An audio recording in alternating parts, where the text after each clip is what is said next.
虽然耶和华、耶稣、弥赛亚都是代表神的名，但这几个名只是代表神的经历计划中的不同时代，并不代表神的全部。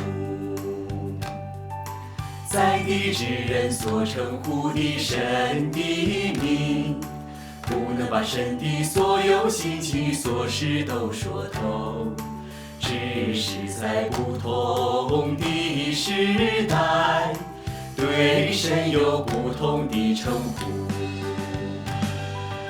因此在末了的时代，就是最后的一个时代来到之时，神的名仍然要改变，不叫耶和华，也不叫耶稣，更不叫弥赛亚，而是成为大有能力的全能的神自己，成为大有能力的全能的神自己，以这个名来结束整个时代，以这个名来结束整个时代。Syukur kepada Tuhan. Lagu ini sangat bagus. Kau benar. Lagu pujian firman Tuhan ini membantuku mengerti. Ada makna di balik nama yang Tuhan gunakan di setiap zaman. Satu nama saja tidak bisa mewakili watak Tuhan sepenuhnya dan siapa Dia. Benar. Suatu nama hanya mewakili watak yang Dia ungkapkan untuk zaman itu. Wujud Tuhan berlimpah dan mencakup segalanya. Manusia tidak bisa membatasi Tuhan atau menetapkan bahwa namanya tidak berubah. Benar. Dulu, aku tak begitu mengerti makna dari nama yang Tuhan gunakan pada setiap zaman. Sehingga aku yakin namanya tak bisa berubah. Aku setia pada nama Tuhan Yesus dan menolak menerima Tuhan yang Maha Kuasa. Aku hampir kehilangan kesempatan menyambut Tuhan. Iya. Nenekku mengajakku ke gereja sejak kecil. Pendeta sering mengutip ayat-ayat ini. Yesus Kristus adalah sama kemarin dan hari ini dan untuk selama-lamanya. Tidak ada keselamatan dalam diri orang lain, karena tidak ada nama lain di bawah langit yang diberikan kepada manusia yang olehnya kita bisa diselamatkan. Aku diyakinkan bahwa hanya Tuhan Yesuslah Tuhan yang sebenarnya. Dan selama aku beriman pada nama dan jalannya, ketika Dia kembali, aku akan dibawa ke surga. Di tahun 2017, istriku menerima Injil Kerajaan Tuhan yang Maha Kuasa. Dan dia ingin aku mendengar pekerjaan Tuhan yang Maha Kuasa pada akhir zaman. Jadi dia mengajak seorang saudari ke persekutuan dan aku mendengarkan. Namun ketika dia bilang, Tuhan Yesus telah datang kembali sebagai Tuhan yang Maha Kuasa, aku tidak mau mendengarkan satu patah kata pun lagi. Aku mengetahui istriku mengikuti Tuhan yang Maha Kuasa, jadi aku menghalanginya. Aku bilang, hanya ada satu nama yang menyelamatkan kita. Kita harus tetap teguh pada nama Tuhan Yesus. Bagaimana kau bisa tak tahu ini setelah bertahun-tahun beriman? Bantahannya adalah, kita diselamatkan dalam nama Tuhan Yesus. Itu berarti dosa kita diampuni, sehingga kita tidak dihukum. Iya. Tapi kita masih hidup dalam keadaan berbuat dosa dan mengaku dosa. Kita belum bebas dari dosa. Benar. Tuhan Yesus telah kembali dan memulai zaman kerajaan dengan nama Tuhan yang Maha Kuasa. Dia melakukan pekerjaan penghakiman. Iya. Dia mengungkapkan kebenaran untuk menyingkap natur iblis kita yang menentang Tuhan, menghakimi dosa-dosa umat manusia, dan memberi kita jalan untuk menyelesaikan natur penuh dosa kita. Kita harus menerima pekerjaan penghakiman Tuhan yang Maha Kuasa pada akhir zaman untuk masuk ke dalam kerajaan Tuhan. Benar. Namun, aku penuh dengan gagasan sendiri dan tak menerima perkataannya. Aku tahu dia selalu mendengarkan orang tuanya. Jadi aku minta bantuan mereka untuk menghentikannya. Tapi dia bersikeras bahwa Tuhan yang Maha Kuasa adalah Tuhan Yesus yang datang kembali. Dan dia bahkan mendorong kami untuk memeriksanya. Benar. Aku berusaha menghentikannya percaya kepada Tuhan yang Maha Kuasa. Aku meneliti Alkitab setiap kali ada waktu luang. Dan menemukan khotbah online dari para pendeta terkenal yang kemudian aku unduh dan putar untuknya. Aku pikir dia akan berubah pikiran. Tapi ternyata dia justru mengkhotbahiku. Itu membuatku marah. tapi aku tak bisa apa-apa. Kami lanjutkan menjalani keyakinan kami masing-masing. Kemudian, aku putuskan untuk menentangnya. Dia membaca firman Tuhan yang Maha Kuasa, aku membaca Alkitab. Dia putar lagu pujian gerejanya, aku putar lagu pujian kepada Tuhan. Ketika dia mendengarkan khotbah gerejanya, aku dengarkan khotbah para pendeta. Kami sering memperdebatkan Alkitab. Dan meski sebelumnya dia bukan tandinganku, dalam kefasihan, pengetahuan, atau pengalaman, aku terkejut melihat semua yang dia katakan kini sangat berwawasan. Kata-katanya berbobot. Dan bantahannya membuatku terdiam dan bingung. Aku tak bisa meremehkan dia lagi. Aku pikir, karena dengan pengetahuan Alkitabku saat ini, aku bukan tandingannya. Aku harus mempelajari Alkitab agar aku bisa menang. Suatu hari, aku melihat ini dalam Keluaran pasal 3. Selanjutnya Tuhan berfirman kepada Musa, "Inilah yang harus engkau katakan kepada anak-anak Israel. Yahweh, Tuhan nenek moyangmu, Tuhan Abraham, Tuhan Ishak, dan Tuhan Yakub telah mengutus aku kepada engkau. Inilah namaku untuk selama-lamanya, dan inilah pengingat tentang aku kepada semua generasi." Amin. Lalu aku berpikir, karena sudah jelas, firman Tuhan menyebutkan bahwa Yahweh adalah namanya untuk selamanya. Kenapa dia disebut Yesus dalam zaman kasih karunia? Dalam perjanjian lama disebutkan, akulah Yahweh, dan selain aku tidak ada juru selamat lain.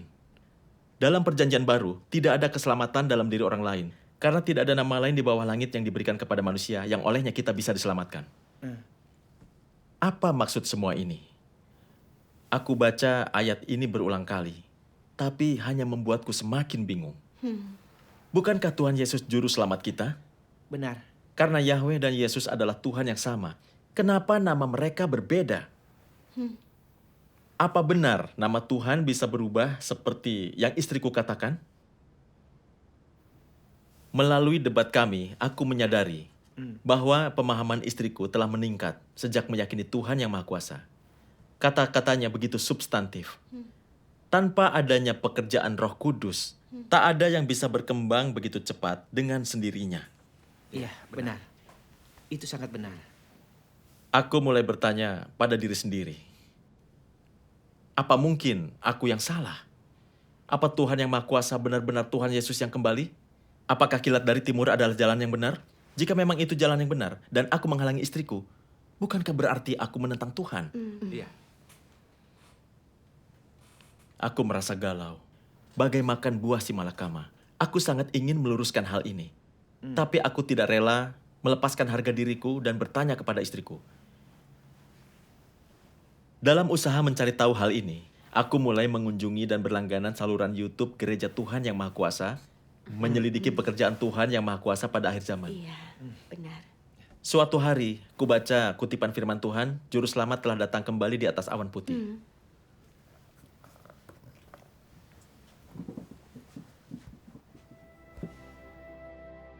Tuhan yang Maha Kuasa berkata, Yahweh adalah nama yang aku pakai selama pekerjaanku di Israel, dan yang artinya Tuhan orang Israel, bangsa pilihan Tuhan yang dapat mengasihani manusia, mengutuk manusia, dan membimbing hidup manusia. Yang artinya Tuhan yang memiliki kuasa besar dan penuh dengan hikmat. Yesus adalah Immanuel, dan yang artinya korban penghapus dosa yang penuh kasih, belas kasihan, dan menebus manusia. Ia melakukan pekerjaan zaman kasih karunia dan mewakili zaman kasih karunia dan hanya dapat mewakili satu bagian rencana pengelolaan. Di setiap zaman dan setiap tahap pekerjaan, namaku bukan tanpa dasar, tetapi mengandung makna yang bersifat mewakili. Setiap nama mewakili satu zaman. Yahweh mewakili zaman hukum Taurat dan merupakan sebutan kehormatan bagi Tuhan yang disembah oleh bangsa Israel. Yesus mewakili zaman kasih karunia dan merupakan nama Tuhan bagi semua orang yang ditebus selama zaman kasih karunia. Jika manusia masih rindu akan kedatangan Yesus Sang Juru Selamat pada akhir zaman dan masih berharap Ia datang dalam citra diri yang dikenakannya di Yudea, maka seluruh rencana pengelolaan 6.000 tahun akan terhenti pada zaman penebusan dan tidak dapat bergerak maju lagi. Selanjutnya, akhir zaman tidak akan pernah datang, dan zaman ini tidak akan pernah berakhir. Itu karena Yesus Sang Juru Selamat hanya dimaksudkan untuk penebusan dan penyelamatan umat manusia. Aku memakai nama Yesus demi semua orang berdosa di zaman kasih karunia, tetapi itu bukan nama yang akan aku pakai untuk membawa seluruh umat manusia kepada akhirnya. Amin. Amin. Aku ulangi ini terus-menerus dalam pikiranku. Penjelasan Tuhan yang Maha Kuasa tentang pentingnya nama Yahweh dan Yesus sangatlah jelas. Benar. Aku melihat nama Tuhan di setiap zaman hanyalah mewakili zaman itu. Iya. Yahweh adalah nama yang digunakan Tuhan untuk pekerjaannya di zaman hukum Taurat. Mewakili wataknya yang penuh belas kasih dan megah. Yesus adalah nama Tuhan untuk zaman kasih karunia. Dan itu mewakili watak Tuhan yang penyayang. Iya. Akhirnya aku melihat, nama Tuhan bukan tak bisa diubah. Setiap kali dia melakukan tahap pekerjaan baru, dia menggunakan nama baru. Benar. Jadi, ketika Tuhan kembali pada akhir zaman, pasti dengan nama baru. Tepat sekali. Kemudian aku melihat firman Tuhan yang Maha Kuasa ini. Tuhan yang Maha Kuasa berkata, Aku pernah dikenal sebagai Yahweh. Aku juga pernah dipanggil Mesias dan orang-orang pernah memanggilku Yesus Sang Juru Selamat karena mereka mengasihi dan menghormatiku. Namun saat ini, aku bukan Yahweh ataupun Yesus yang dikenal orang di masa lampau itu. Aku adalah Tuhan yang datang kembali pada akhir zaman, Tuhan yang akan membawa zaman ini menuju akhir. Akulah Tuhan itu sendiri yang bangkit di ujung-ujung bumi, syarat dengan keseluruhan watakku dan penuh dengan otoritas, hormat, serta kemuliaan. Orang-orang tidak pernah menjalin hubungan denganku, tidak pernah mengenalku, dan tidak tahu tentang watakku. Sejak penciptaan dunia hingga saat ini, tidak seorang pun pernah melihatku. Inilah Tuhan yang menampakkan diri kepada manusia pada akhir zaman, tetapi tersembunyi di antara manusia.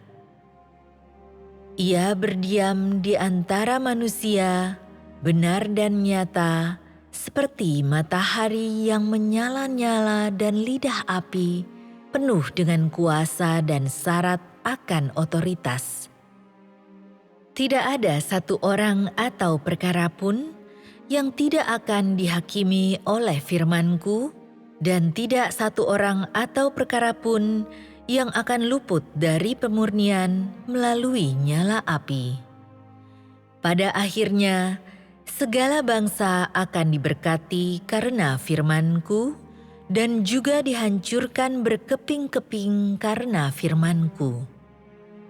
Dengan demikian, semua orang pada akhir zaman melihat bahwa Akulah Juru Selamat yang datang kembali, Akulah Tuhan yang Maha Kuasa yang menaklukkan semua umat manusia. Aku pernah menjadi korban penghapus dosa manusia, tapi di akhir zaman, aku juga menjadi terik matahari yang membakar segala sesuatu dan juga matahari kebenaran yang menyingkapkan segala sesuatu. Demikianlah pekerjaanku di akhir zaman.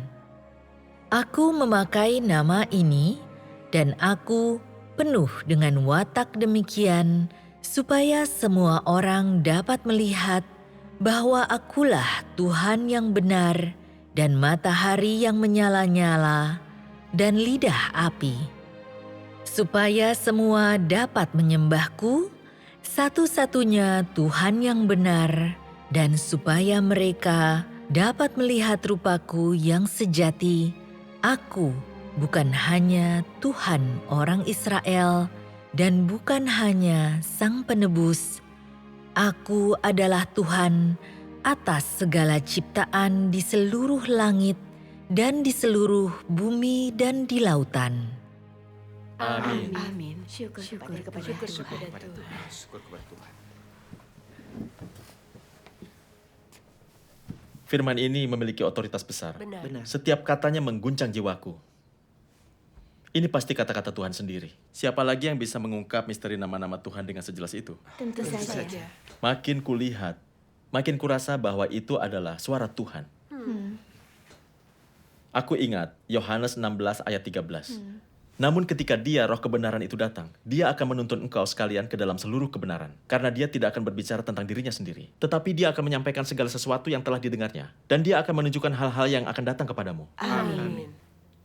Bukankah dia yang bisa menyampaikan kebenaran ini kepada kita? Tidak lain adalah Tuhan sendiri? Iya. Aku sudah mendengar banyak sekali pendeta berkhotbah. Tapi tak ada yang menjelaskan makna nama Tuhan sebagai Yahweh dalam perjanjian lama dan Yesus dalam perjanjian baru. Benar. Tampaknya Tuhan yang Maha Kuasa memang penampakan dari Tuhan Yesus. Aku merasa sangat malu ketika mengingat masa-masa aku menyangkal Tuhan yang Maha Kuasa dan mencoba menyeret istriku bersamaku. Aku menyesal telah menilai pekerjaan Tuhan tanpa memeriksanya sendiri. Itu sangat bodoh dan memberontak. Dahulu ketika orang-orang Farisi mengutuk pekerjaan Tuhan Yesus berdasarkan gagasan mereka dan makna literal kitab suci, bukankah mereka semua dihukum oleh Tuhan? Benar. Aku harus mengambil pelajaran dari hal ini dan menyelidiki pekerjaan Tuhan pada akhir zaman. Benar. Aku tidak ingin menjadi orang Farisi modern. Iya. Syukur kepada Tuhan. Hebat. Setelah itu, di setiap waktu luangku, aku membaca firman Tuhan yang Maha Kuasa dan menonton film-film gereja. Aku tersentuh terutama oleh misteri ketuhanan dan iman kepada Tuhan. Syukur kepada Tuhan. Pengalaman mereka begitu nyata. Dan persekutuan mereka sangatlah jelas. Aku memahami bahwa Tuhan yang Maha Kuasa adalah Tuhan Yesus yang datang kembali. Amin. Syukur kepada Tuhan. Jadi, aku putuskan untuk menerima pekerjaan Tuhan yang Maha Kuasa. Dan aku ingin bilang pada istriku, tapi aku merasa malu. Suatu hari saat dia pulang, aku bertanya kepadanya, "Jadi, apa yang kau persekutukan hari ini?" Dia tampak sangat terkejut dan bertanya, "Apa kau ingin bersekutu? Apa karena itu kau bertanya padaku? Aku bisa panggilkan seseorang dari gereja untuk bicara. Apa kau mau?" Aku sangat senang dia bilang begitu. Tapi aku masih merasa malu. Aku jawab, "Ya, jika kau mau." Dua saudari dari gereja Tuhan yang Maha Kuasa datang berkunjung. Jadi aku sampaikan kesulitanku. Aku sudah membaca firman Tuhan yang Maha Kuasa secara online. Dan kini aku sadar bahwa nama Tuhan berubah berdasarkan zaman. Tapi masih ada sesuatu yang tidak aku mengerti. Dalam Alkitab dikatakan, Yesus Kristus adalah sama kemarin dan hari ini dan untuk selama-lamanya. Tidak ada keselamatan dalam diri orang lain. Karena tidak ada nama lain di bawah langit yang diberikan kepada manusia yang olehnya kita bisa diselamatkan. Benar. Alkitab menyebutkan bahwa nama Tuhan Yesus tidak bisa diubah. Jadi kenapa dia disebut Tuhan yang Maha Kuasa di akhir zaman dan bukan Yesus? Kemudian mereka membacakan firman Tuhan yang Maha Kuasa.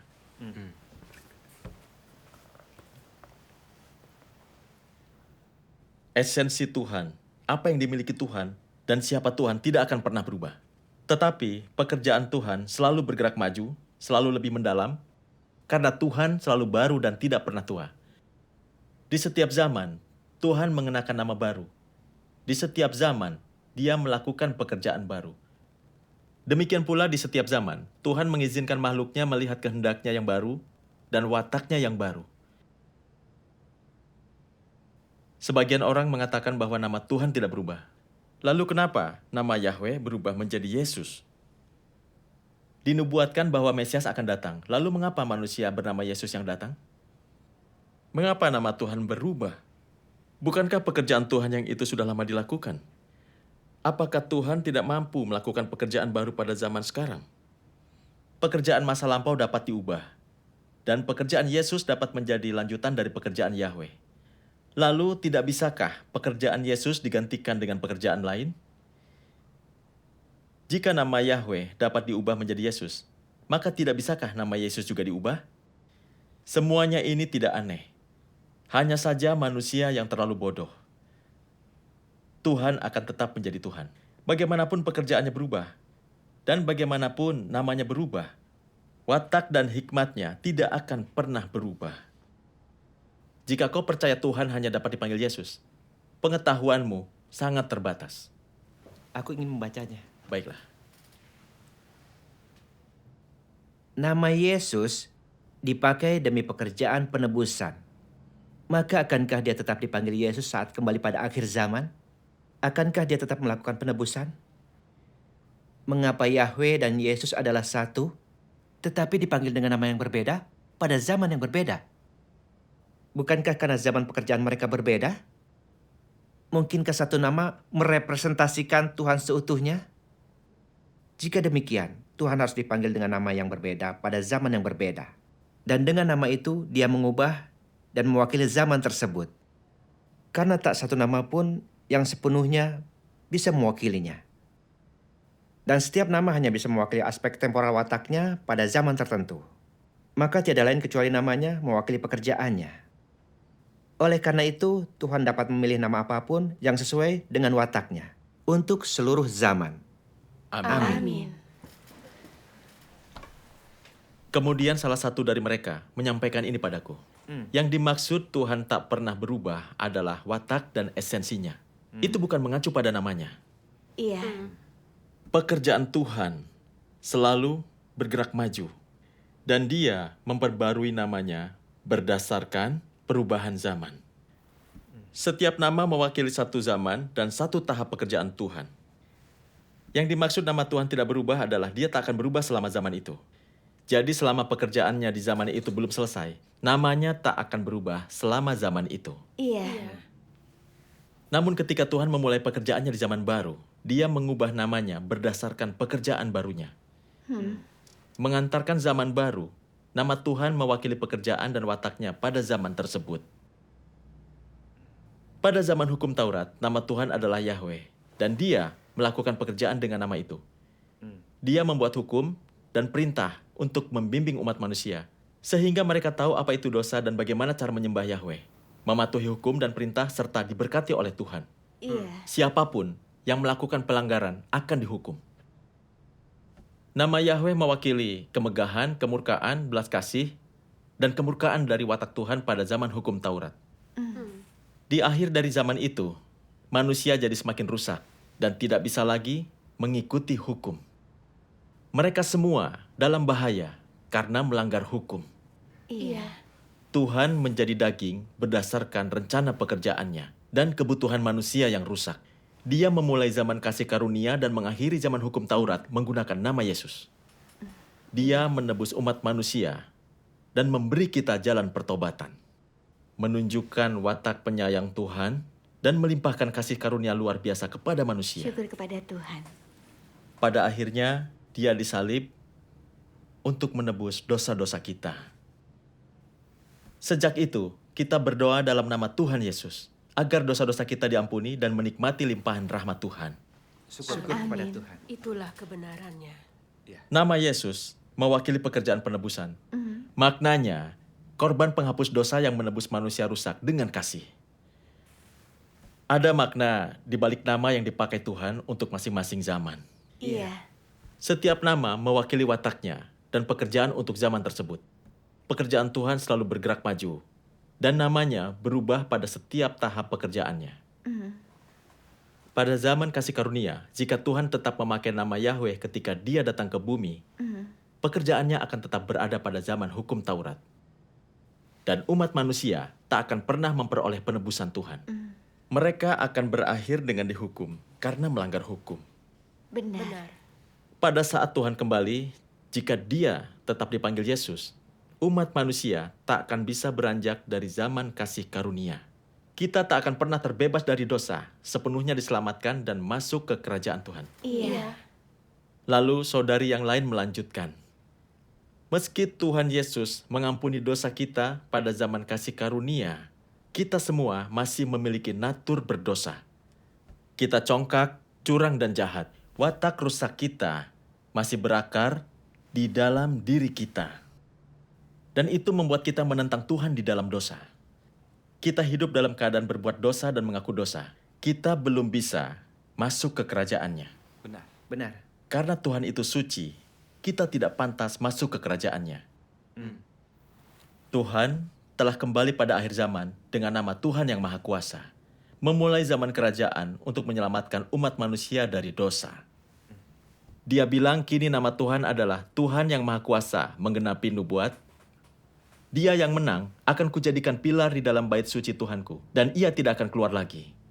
Dan aku akan menuliskan padanya nama Tuhanku dan nama kota Tuhanku dan namaku yang baru. Amin. Akulah Alfa dan Omega, pertama dan terakhir. Firman Tuhan yang ada kini, dahulu dan nanti yang Maha Kuasa. Dan dalam Wahyu 11 ayat 17, kami bersyukur kepadamu, oh Tuhan yang Maha Kuasa, yang ada kini, dahulu dan nanti. Karena Engkau telah ambil kuasa yang besar dan Engkau memerintah. Amin. Syukur kepada Tuhan. Tuhan yang Maha Kuasa melakukan penghakiman pada akhir zaman. Dia mengungkapkan kebenaran untuk menyingkap natur rusak manusia, agar kita bisa memahami akar kerusakan kita, melihat realitas perusakan kita oleh iblis, dan juga mengenal watak Tuhan yang benar. Jadi, kita bisa membenci dan meninggalkan diri sendiri, menerapkan firman Tuhan, takut akan Tuhan dan menghindari kejahatan. Perlahan kita akan terbebas dari watak iblis kita, ditahirkan, dan sepenuhnya diselamatkan. Amin. Syukur kepada Tuhan. Tuhan juga memisahkan manusia menurut jenisnya melalui pekerjaan penghakimannya, mengungkapkan wataknya yang benar dan megah yang tidak menoleransi pelanggaran. Pada akhirnya, dia akan menghancurkan dunia lama ini, mengakhiri rencana pengelolaan 6.000 tahunnya. Semua yang menerima nama Tuhan yang Maha Kuasa, yang menjalani penghakiman dan ditahirkan, akan dibawa masuk ke kerajaan Tuhan. Mereka yang membenci kebenaran, yang menentang dan mengutuk Tuhan yang Maha Kuasa, akan disingkirkan dan dihukum dalam malapetaka besar. Itu akan mengakhiri pekerjaan pengelolaan Tuhan. Iya. Kemudian, Tuhan tak akan punya nama khusus, tapi identitas aslinya akan dipulihkan, Sang Pencipta. Amin. Sebagaimana Tuhan telah katakan, harinya akan tiba ketika Tuhan tidak lagi disebut Yahweh, Yesus, atau Mesias. Ia akan disebut Sang Pencipta saja. Saat itu, semua nama yang telah dikenakannya di bumi akan lekang, sebab pekerjaannya di bumi sudah akan berakhir. Setelah itu, lenyap sudah semua namanya.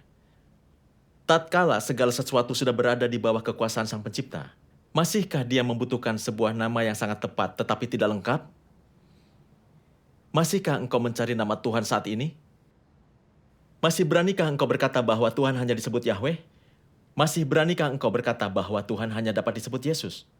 Sanggupkah engkau menanggung dosa hujat terhadap Tuhan? Amin. Persekutuan para saudari itu sangatlah mengagumkan.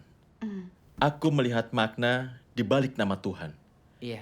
Sebagai Sang Pencipta, Dia tidak membutuhkan nama. Tapi Dia menggunakan nama-nama berbeda untuk menyelamatkan umat manusia. Iya. Yahweh, Yesus, dan Tuhan yang Maha Kuasa adalah Tuhan yang satu. Dia mengerjakan 3 tahapan dalam 3 zaman yang berbeda. Dan nama yang Dia gunakan di setiap zaman memiliki makna sendiri. Semuanya mewakili watak dan pekerjaan Tuhan di zaman tersebut. Akhirnya aku menerima pekerjaan Tuhan yang Maha Kuasa pada akhir zaman. Amin. Syukur kepada Tuhan. Jika diingat kembali, aku benci betapa buta dan bodohnya diriku dahulu. Aku berpegang kepada kitab suci secara literal dan berpikir nama Tuhan tidak akan berubah, bahwa Dia akan selalu dipanggil Yesus. tanpa Tuhan yang Maha Kuasa mengungkapkan kebenaran pekerjaannya, aku pasti masih berpegang pada Alkitab dan tak pernah mengerti makna dari nama-nama Tuhan. Iya. Terlebih lagi pekerjaannya. Aku pasti masih menolak pekerjaan Tuhan yang Maha Kuasa di akhir zaman. Lalu aku pasti disingkirkan. Benar. Kini aku tahu, ini berkat bimbingan Tuhan, sehingga aku dapat mendengar suaranya dan datang ke hadapannya. Aku bersyukur kepada Tuhan yang Maha Kuasa. Amin. Syukur kepada Tuhan.